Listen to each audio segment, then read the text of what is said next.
రే లంచడుకుల్లారా, ఈ రోజు ఈ క్వశ్చన్ మీకే. అమ్మాయిల ప్రాబ్లమ్స్ మీకేం తెలుసురా? నా బట్టగల్లారా, నా గుట్టగల్లారా? మీ అందరికి ఒకటి చెప్తున్నా. అరే అమ్మాయి అనేది సిమ్లా యాపిల్ లాంటిదిరా. అది 12-13 చిట్ట కాదే, ఒక కాలు భూమి మీద ఒక కాలు భుజం మీద వేసుకొని ఒక సర్క్యులర్ మోషన్ లా ఇట్లా 90 డిగ్రీ యాంగిల్స్ లా లేపి కొట్టుడు కొడితే దంచితే దీని అమ్మ బొమ్మల సత్రం అదిలిపోవాలా. జింబాబ్రే స్టైల్లో నూకు పడేయాలా. ఖాళీ సప్పులు ఇట్లా వెళ్ళాలైతే జానీ సీజ్ కూడా తీయదు. అసలు సప్పులు వెళ్ళాలి అలా అని చెప్పున.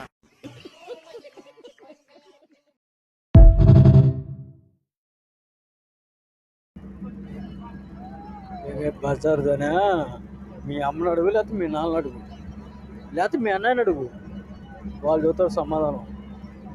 అర్థమైందా? దాన్ని నోరు బారేసుకున్నావు అనుకో, ఈసారి ఏం లేదు, ఆడికే వస్తా, డైరెక్ట్గా హైదరాబాదే వస్తా. ఏం పిక్కుంటే పిక్కవే లంజిదానే పక్కనే